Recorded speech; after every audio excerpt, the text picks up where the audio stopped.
So you're thinking about doing your first track day and wondering what you're going to need. Been there, done that. So this is just a quick video to kind of go over the basics, what you have to do a track day. There's a lot of things you want to have, but there's only a few things that you have to have. Starting with your suit. This could be either mesh or leather, depending on your track day provider. Most of them will take both. In the novice class, anything above that has to be leather. It has to be a full 360 zip. This will probably be kind of a two-part video because I've been wanting to review this suit as well. I've had it for a while now. Let's see if I can get this unzipped here. This is what they consider a full 360 zip. It doesn't actually connect all the way around the waist. As you can see, it's just from here to here. That's still a 360 zip, so the pants are connected to the jacket. All leather, CE armor. You're going to want as much CE armor as you can get. Knee sliders, you will put those to use. Full over-the-ankle boots. They have to completely cover over the ankle. You can actually use construction boots if you wanted to. I'm sure they wouldn't say anything, but these are only about $200 at Cycle Gear. It's where I got all this stuff from. Pretty cheap. Might as well go ahead and get the right stuff. This Sedici suit holds up well. I've actually crashed in it twice. No problems with stitching coming undone or anything. Came away scratch-free. Didn't have a problem.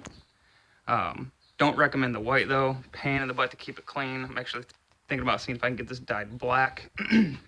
As far as gloves, full gauntlet. What's that mean? That's this upper part here above my thumb. You cannot have shorty gloves on the track. They got to be full gauntlet. Go ahead and pick yourself up a decent pair of gloves. They're worth it. I've wrecked before and scratched the hell out of my wrists by not having full gauntlet. Got to have those. Helmets. They've never checked. It's supposed to be Snell approved, but as long as they're DOT approved, especially a novice, they will let you run. Nobody's going to check it. It's my old HJC. It's a great helmet, $150. No worries. I just got this Joe Rocket. If you look on the back of any helmet, it's going to have the DOT cert. You can see underneath there. If I can get it to focus, the Snell cert go underneath there. Depending on how far up you go in racing, you're going to need that. That's your basics for track gear, is just protecting your body. I do recommend, this stuff's really cheap. If you go to Cycle Gear, they heat out. This makes a big difference at the end of the day, getting your suit on and off. It does pull the moisture away from your body, puts it out so that you're not feeling so sticky and so wet all day long. Same with the socks. These are just cheapo Sedicis as well. But they definitely help your foot not to be looking like a raisin when you pull it out at the end of the day versus wearing regular old socks.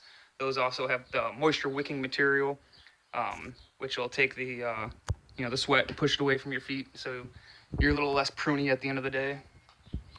That is about it. Depending on your helmet, of course. I mean, the suit, you can get this in a one-piece right now at Cycle Gear for $300.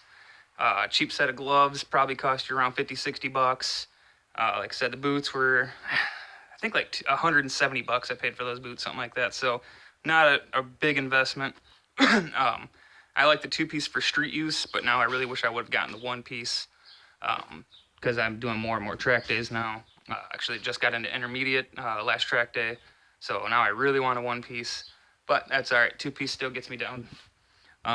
As far as your bike goes, bike prep, what do you need to do to your bike for track day? That's a big one. Everybody's always asking, oh, what do I got to do this to my bike? I got to safety wire it. I got to remove this.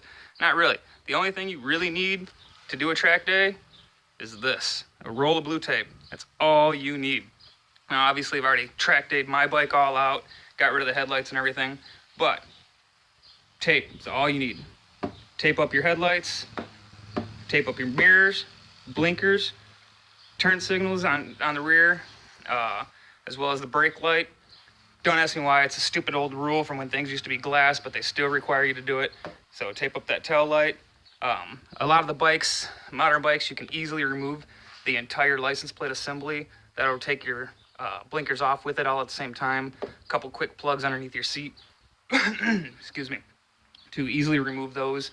I also recommend that you remove your mirrors just to get them out of your way. Why tape them up when you can just take them off?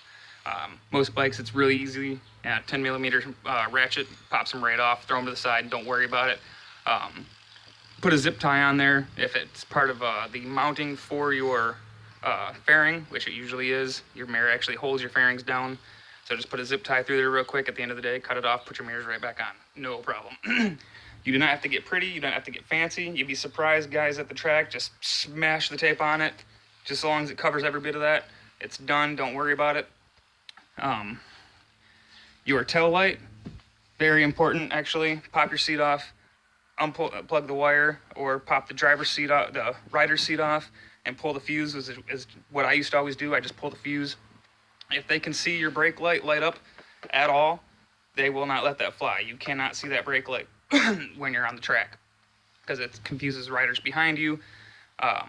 So just make sure that's either completely taped up to where you can't see it. You can put a layer of duct tape in between 2 layers of blue tape. Don't ever use duct tape directly on your lights. It's a pain in the butt to get it off later on at the end of the day. That is about it. As far as anything besides tape and removing your mirrors, and again, removing your mirrors is optional. You do not have to do it. I just prefer them out of the way. You will too after your track day. That's all you got to do. You don't have to take your kickstand off. You don't have to safety wire anything. That's all for intermediate, advanced, and so on. Which eventually I'll do another video about that because I've got a safety wire in my bike now for the first time.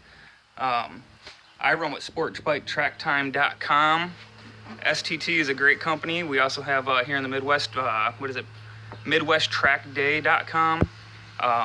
Just, Google search, find your, track retailer, whatever, track time dealer for your area. You could probably find it out just by Googling track time, motorcycle track time in your area. And then that's about it. Buy yourself a suit, some gloves, and some boots there, and a roll of blue tape. That's about it. Pretty simple. So hopefully that answers a few questions for you guys. Happy track days. Be cool. Right on.